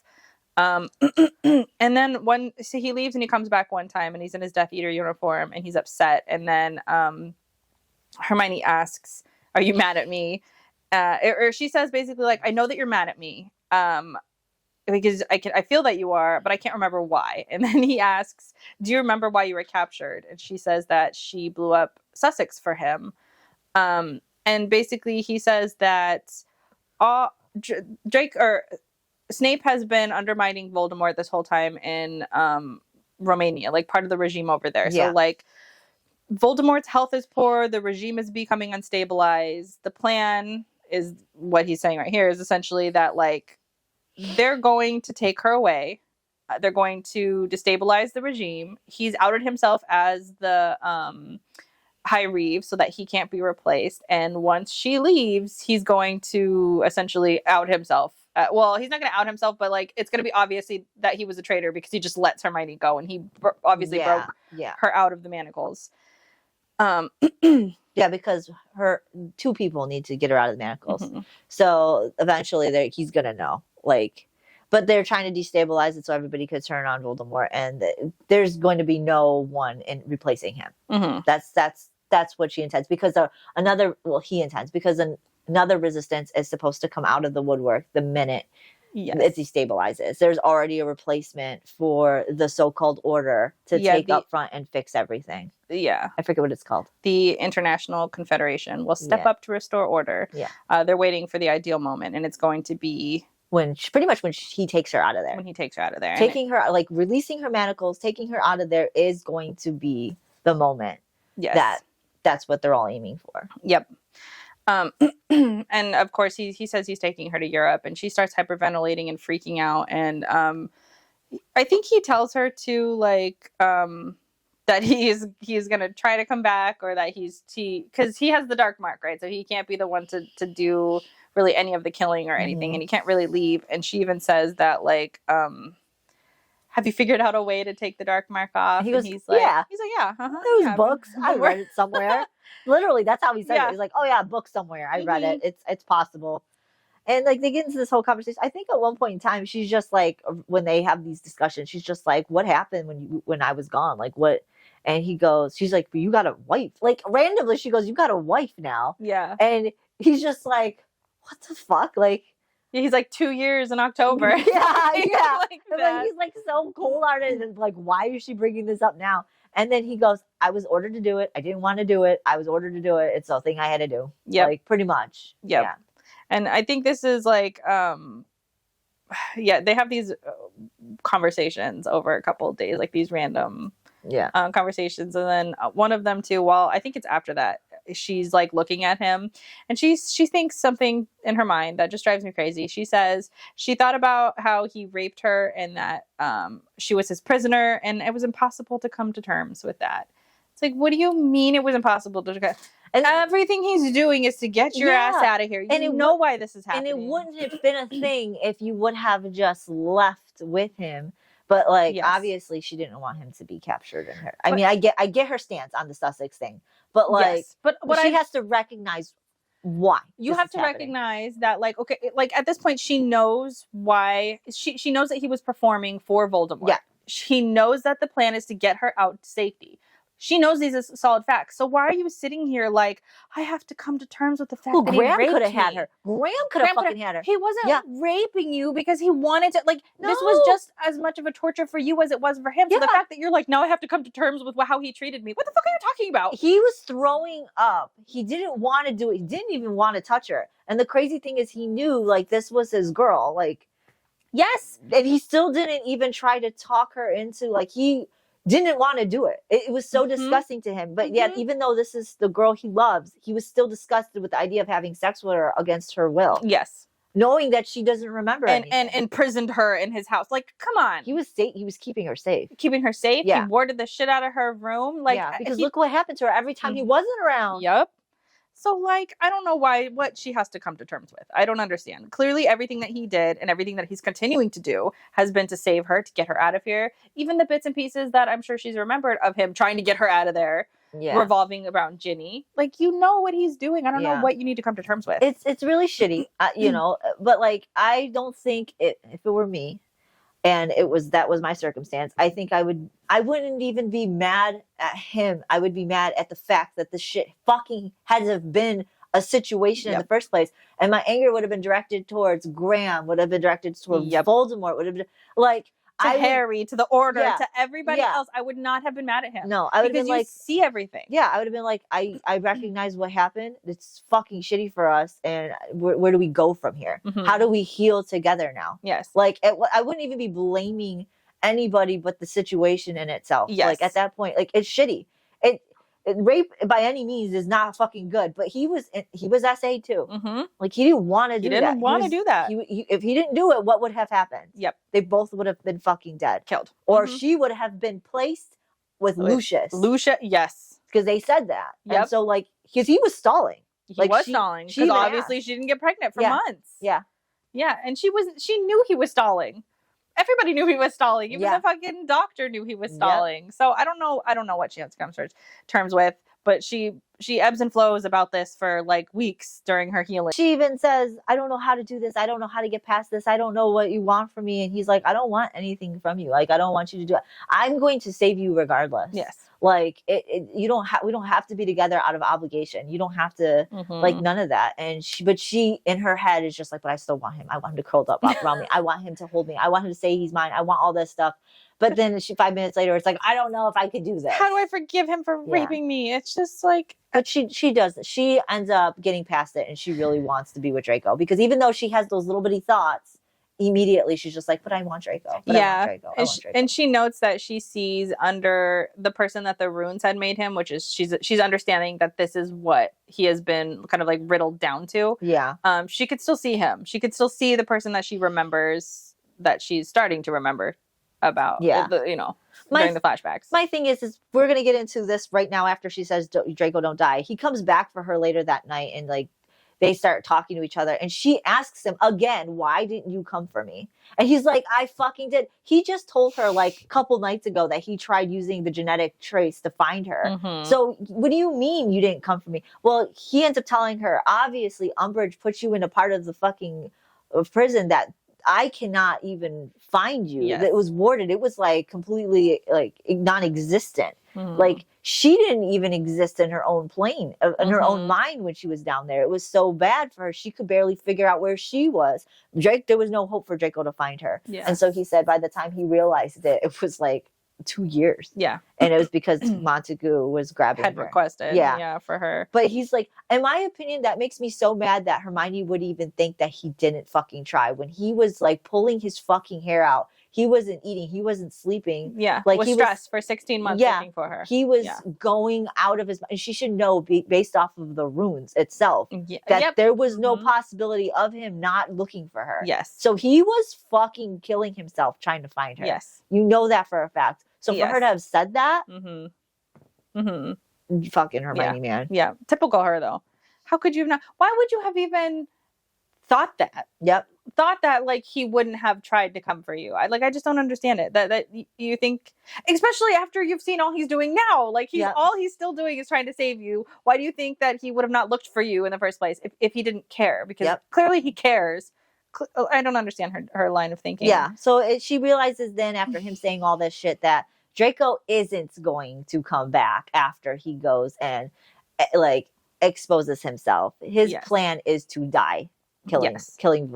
Well, I don't know if he's going to kill. I think no, he can't kill Voldemort. The international whatever is supposed to kill them. Yeah, he's anticipating that Voldemort will kill him once he learns that he's a traitor, and that'll also help offset the like destabilize the regime of everything. So that's the plan. Also, she will be taking Snape to Europe because Snape cannot take her. So that's the bypass of the vow. That she's doing it. And then they talk about the portrait, and we learn that the portrait is his mother.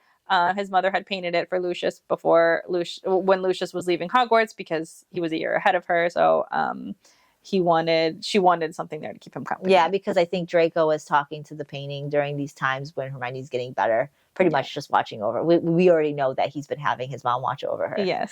So then after all of that, she goes and she's like taking a shower in the other room that she likes to take a shower in because that's the one that has a shower. Yeah, her favorite room. Yeah, and then so he like finds her there, and I think she's getting out of the shower and her towel drops, and he like tries not to look at her and like hands her a cloak. So she notes that because obviously he's still like maintaining really high walls here. Yeah. And then they're walking down the hall together, and she has like a moment of panic because she's thinking that she doesn't know how to get past this, and she starts crying. She slumps up against the wall. And then that's when he says, I don't need anything from you, essentially. I just need you to leave. Yeah. And so I don't know. I think that's pretty sad because she's sitting here struggling again with it, which I think is stupid that she's even struggling with this. But the fact that she's just like feeling his indifference while also loving him so much that now she's having these like panic attacks in the middle of the hall, just sitting there crying. He asks to... Yeah, I think he gives her a strengthening potion right after that. So like to get her to be able... Because he wants to take her somewhere. Mm-hmm. And he asks her if she's okay. But she's just like having these panic attacks and these issues. So he gives her that so it can help her fight this. And deal with it, because I mean, she's still, like I said, she's still going through different emotions. Like all of her memories are still coming back, and so she's just struggling. And of course, now she's struggling with all the trauma she has now. It's like, and like the emotional toll of like wanting to be with Draco in this version that she remembers, but then being with this version who she's with now that she doesn't quite understand. Yeah. And then she's also thinking that like, does he really, he might not like this version of me anymore. He might also miss this old version. So I can understand how this is all very crushing to her. And then she's, crying about it in the hallway. Yeah. But they slump back down to her room. I think he asks her to like, do you want to switch rooms? And she says no. Yeah. Because this one's, she likes the other one, and he says it's better there anyways, it's warded. She asks how many wards, and he says about 80. And then she takes him by the hand and she like puts it up against her jaw, because again, she's trying to push past all these. And she says to him that she doesn't want him to go without telling her or without coming back and seeing her, because then she'll worry. Yeah. So he says that he'll do that. He'll still be there for her and stuff like that.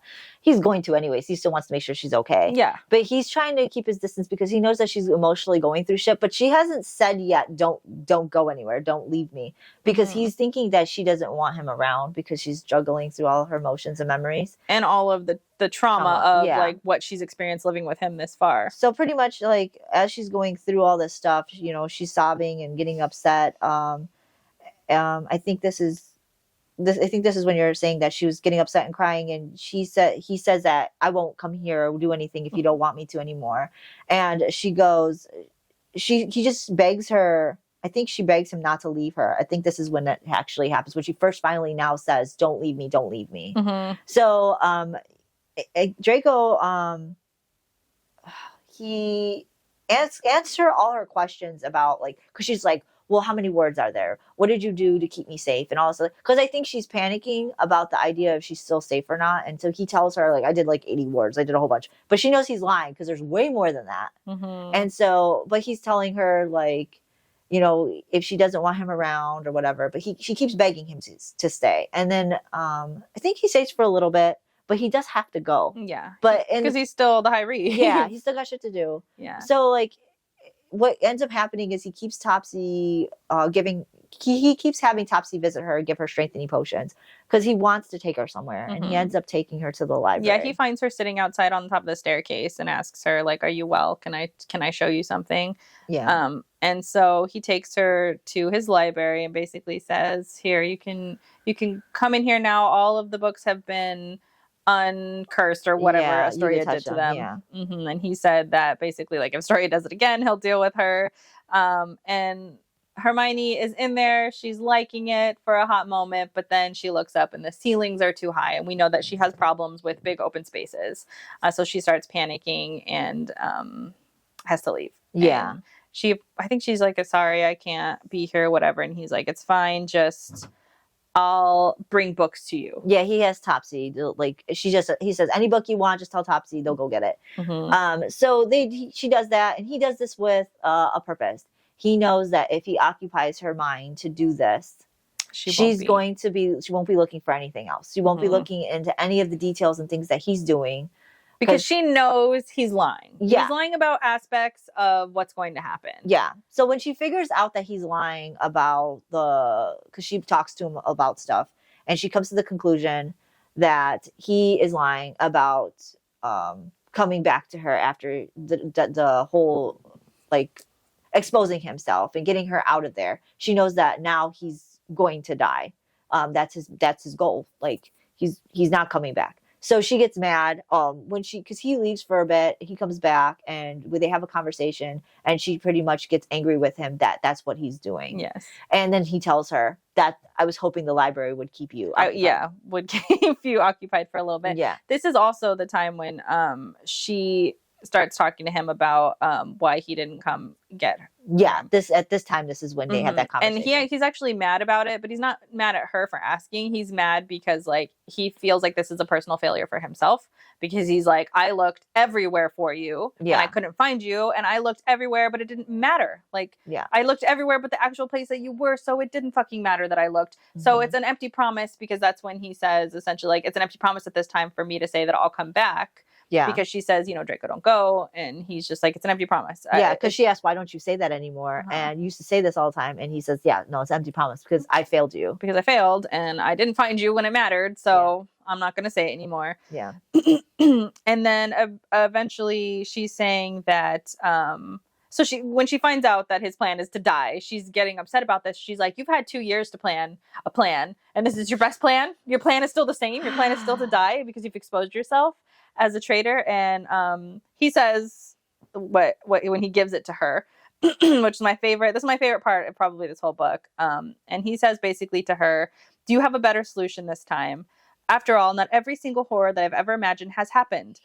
Losing you and spending 16 months trying and failing to find you, finding you tortured and broken, keeping you as a prisoner in this house, raping you, having to hold you in my hands and feel you in my head while your mind was ravaged, finding someone raping you in my garden. And then she sort of cuts him off and she's like, well, you got to him before he did it. And he's like, did I though? Like, oh, that's good. Yeah. He's like, well, there's that, isn't there? He's like, where was I? Yes. Finding you with your eye nearly gouged out because my wife had attempted to blind you, finding you bludgeoning yourself against the window, watching you waste away because I'd gotten you pregnant, arriving to see you collapse, and then learning that the damage from your occlumency and the fatal magic was so severe you might not ever wake up, that I might have killed you. Is that not enough? There are undoubtedly still unexplored depths of the potential misery between us. Shall we endeavor to achieve all of it? Yeah. I love this. Yeah. Because this entire book, we've been seeing the trauma that Hermione has been experiencing, and we're supposed to be in a state of like, you know, sympathetic for her and her trauma and everything. But it's so nice that he literally gave it to her. Like, there's nothing else to do. Look at all I've had to endure about this. I've literally had to watch you get tortured. Yeah, because like, here's the thing. She's sitting back, like, this is experience. She's experiencing this too as well. But like, she's, woe is me, pity me. Yes. He's evil the whole time, because she didn't have her memories. Yes. So she, even though her memories are coming back little by little, she hasn't put it in perspective of what happened to her prior.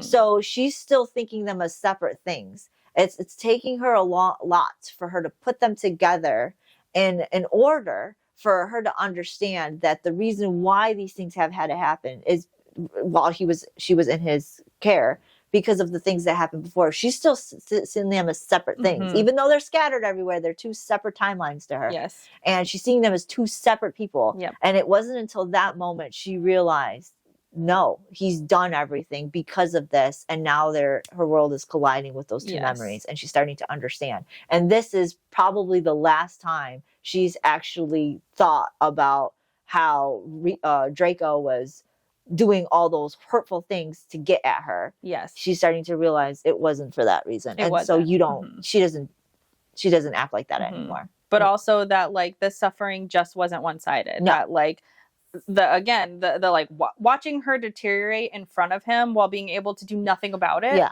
was torturous for him. And then the fact that she's still sitting here like, what's the plan? What are we going to do? Like, why aren't you? It's just like, girl, you have no idea what your decision, even though it was to save my life, like you have no idea what that cost both of us, how that tortured both of us for 2 years. And he says costing us more. It's going to continue to cost us more if we don't fucking end it now. And this is the only way he knows how. Yes. She's got to remember too, like he has a one-track mentality and he's got these ruins on him. He's going to go the simplest path. Yep. And it's going to always involve death. Yeah, because that's what he knows. Yes. It takes a lot for somebody who only experiences the same thing, like a war-driven person. They have a hard time understanding peace. Yes. Or getting peace themselves when all they understand is war. They make the war so that peace could be for those who are not war driven. But also, and that's his mind frame. That is his mind frame. But also, in his point of view, there is no other option because he has the Exactly. dark mark. So like exactly, and he can't get that off. He can't get that off. He's tried. He has tried. Yeah, he's tried. He tried when we were watching him in the flashback. So it's like he's tried other options. This is the only other option. And he even says to her like, if the plan was for us to go in, am I going to take you to go kill Voldemort? You, who's pregnant, who can't even stand? Like, that's not an option for me. Okay, so what's another option? Oh, okay, that we like literally those are the options. Like, you either run or she kills him, or you find somebody else. And he's like, I've tried to kill him. I've tried to kill him a whole bunch of other ways, and every way has failed. So I am not going to drag you into it. And then if Voldemort catches us, then he's gonna use my mind, and he's gonna know that we have a thing. And there's so many ways that you could be tortured because he's gonna use my mind as reference. I've had 2 years to think about all the ways I thought you were being tortured. I'm scared that you're gonna be tortured. You don't think he's gonna try them all out? Oh, he will. He will. Yeah, he's like, this is a nightmare. There is no other option. This is the way.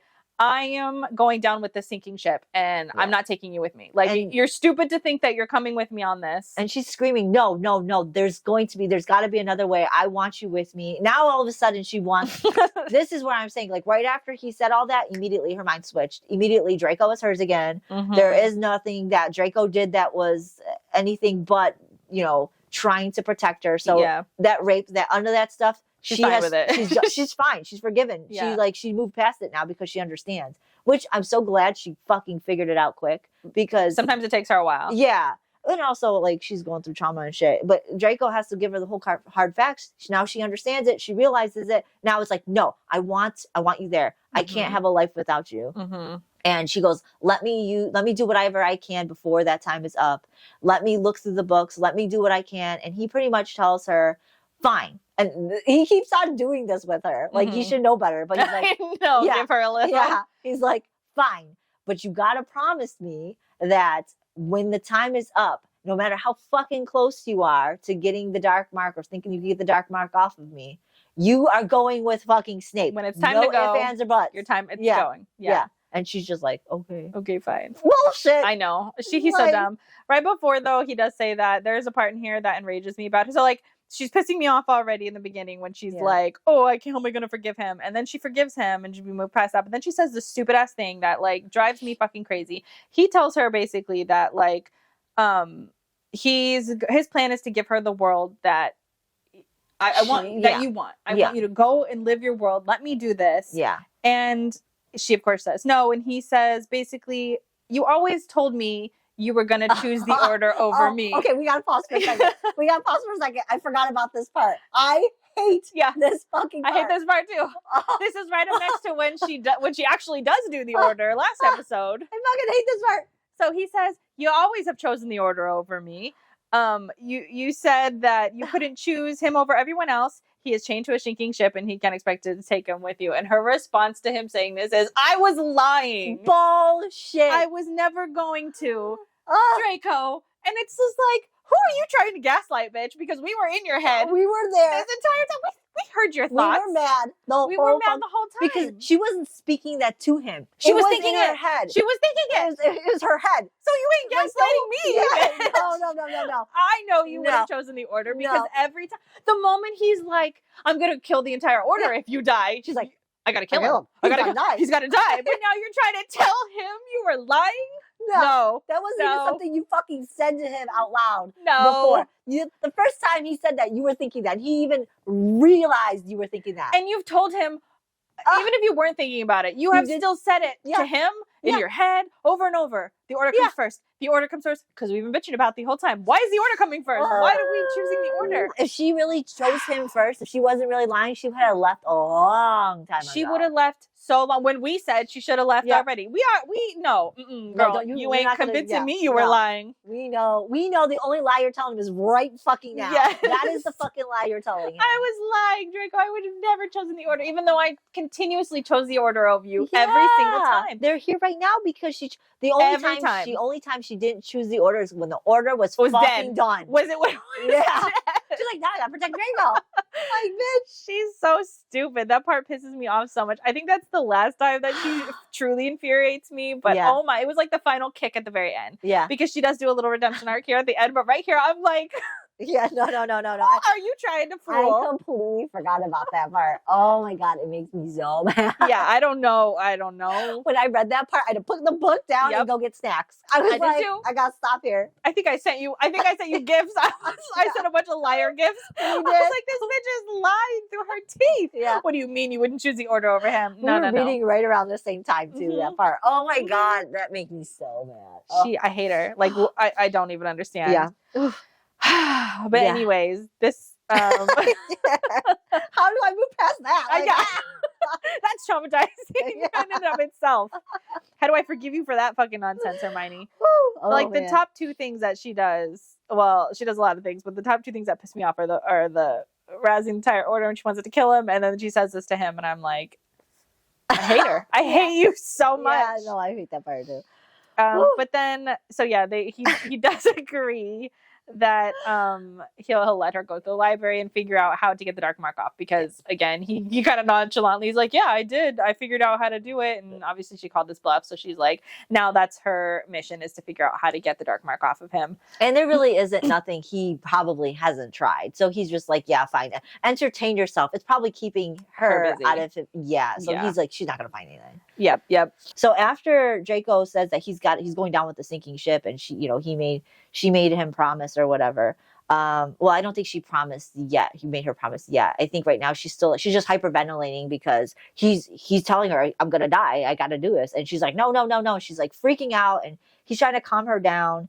And she's like, I need you. That's pretty much what this whole thing's. And he's telling her, well, you need to go back to Ginny because you promised Potter. You got to go. And so she goes, yeah, I'll go, but you need to let me try and fix you and get you back there. And he says here too that he still has the vow that he made to defeat the Lord, and he can't. He has to.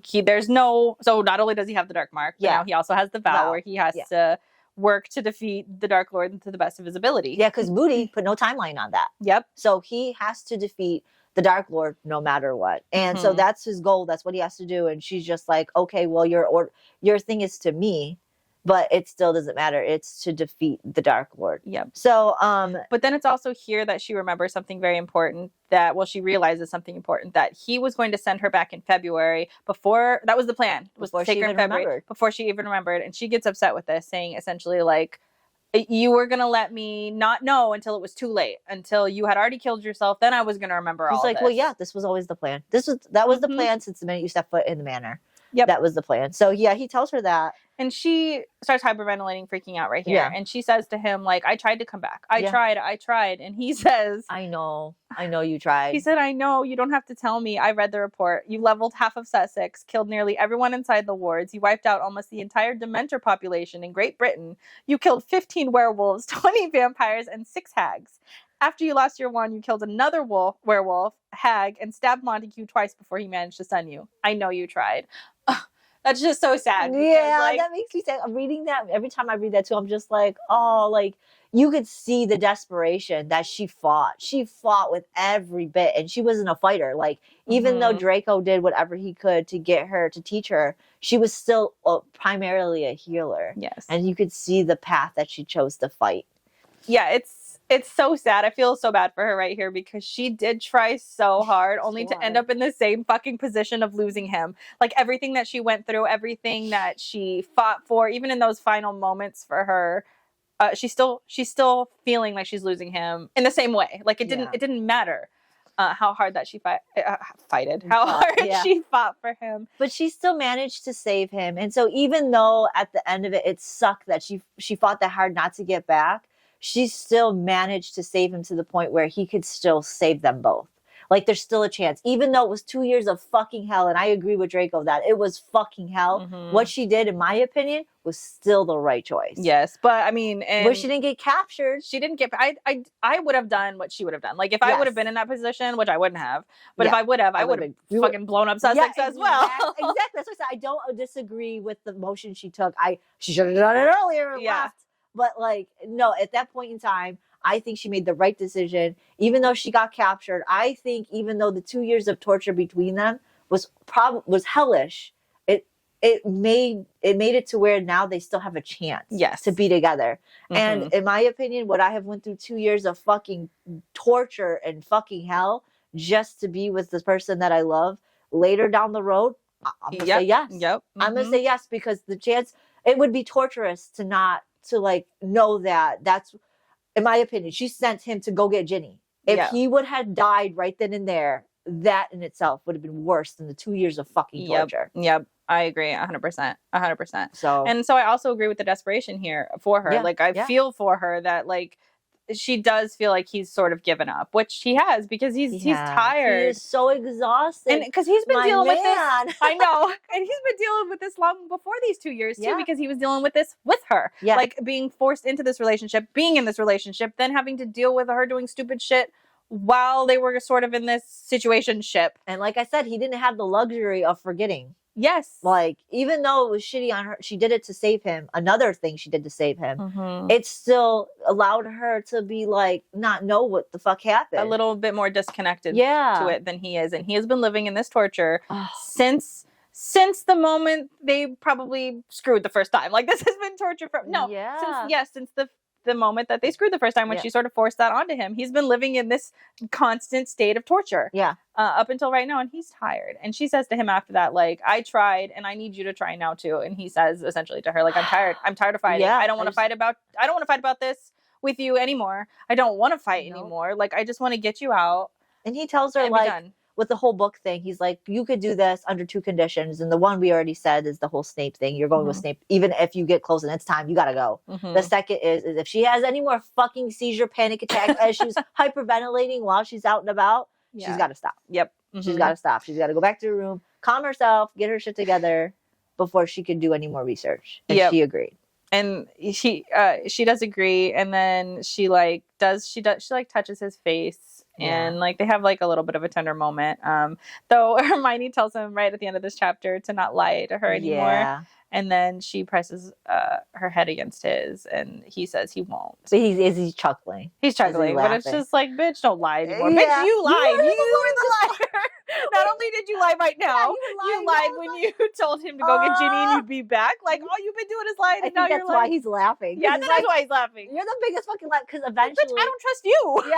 In the later chapters, he says something about this. He's like, you're the worst person with fucking giving deals. She'd be handing out deals all over the place.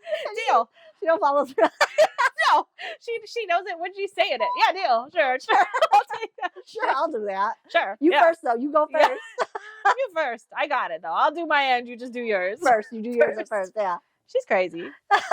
I should start doing bargains like that. Yeah, I'll do this if you do that first. Yeah. Not do it. Deal. Easy deal. Easy deal. God, she's so insufferable. Oh my God. But this is a good place to leave. I mean, so now Hermione is laser focused on trying to get this dark mark off. And will she be successful? Yeah, hopefully. You know, I just feel like I'm sick of her shit. But this really is the last of it. This is the last of it. Like, because right here is a little bit of a redemption arc. She does 2 redemption things, in my opinion, and both of them revolve around Draco. Yeah. So she saved him already. So she gets 1 point from that. A big point for me on that, because like she really fought. Like she did. I just wish she would have took that little fight a little bit earlier. God. But like no, she fought. And her Patronus though. I know. It's great. I love it. It's all great. And yeah, she so jealous. Like the list. Yeah, me too. But the list of things like 15 werewolves, 20 vampires, 6 hags. You killed the entire Dementor population in Great Britain. A big chunk of it, yeah. I think there's like a few left, but oh my God. That's insane. She fought tooth and nail to get back to him. And it's hard at this point because I was feeling a lot of anxiety right here because you don't want it to all be for naught. Like all of the 2 years that they suffered even before this, like you don't want it to end with this is where our anxiety gets crazy. Yeah, the anxiety was hard right here. After this chapter, and because now you know it's getting to the very end of the whole Voldemort's army bullshit, like the end of it, it's coming to a close. Whether they lose or win, we don't know at this point. You just know that this is coming to a close. We're back on path, and you're just like, And really, for me, there, it's like sitting there with either anxiety. Draco's going to make it or he's not. Like, Yeah, those are the options. yeah. Either Draco's coming or he's not. And I Yeah. don't know which way this book is going to and go. it's so upsetting. You're just sitting there tense. And like, you start to feel Hermione's anxiousness. Yes. Because now you are, even though you might not have agreed with a lot of things Hermione did, or you may have, it doesn't matter. At this point, you are feeling every ounce of her anxiousness. Yes. And her turmoil. And I'm really rooting for her at this point. Because I'm like, I need you to save my man. Yes, Can you please get your shit together? Please use all that brain smart power. And Yeah. it's fucking, no, you don't have the order anymore. He is the only order member. Yeah. So focus on it, please. Focus on your mission. Your fucking order, get it done. Yeah, exactly.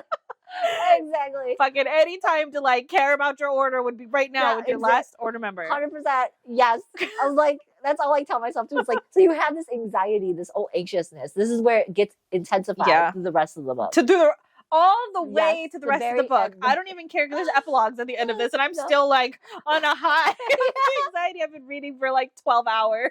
Exactly. It's hard. It's hardcore. Same. Oh, it's rough. It's rough, guys. It's rough. It is rough around here. This is the worst part. And let's not forget what we have coming up, right? Because somebody's supposed to be visiting, and I don't know if people forgot, but Lucius has not. He was supposed to be visiting.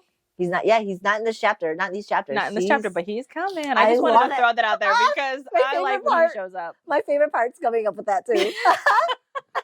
It's a good part. It's a good part. Yeah, it's a good part. It's a fucking hilarious. It needs to be done part. Yes. Oh, I'm so excited. But anyways, that is the end of this one. And we're finally out of the flashbacks, which is nice. So we'll be starting off with just regular chapters. And I don't know if the epilogues will be next episode. I can't remember. I have to figure it out. If I do figure it out, we could just list it in the comments or in the description stating what we'll be doing in the next week. Mm-hmm. Also, we have a calendar too, so you can look at that. Yeah. Maybe I should put that in the description below so you can keep track of all of our reading scheduling. But anyways, that's it for this episode. We thank you guys so much for joining us. Also, we're on all the socials. Kind of. We've been a little lax on our socials. Yeah, sorry about that. But if you do like and subscribe, eventually a few things will pop up here and there. Detailing what we'll let you know we're still alive over here. Yeah.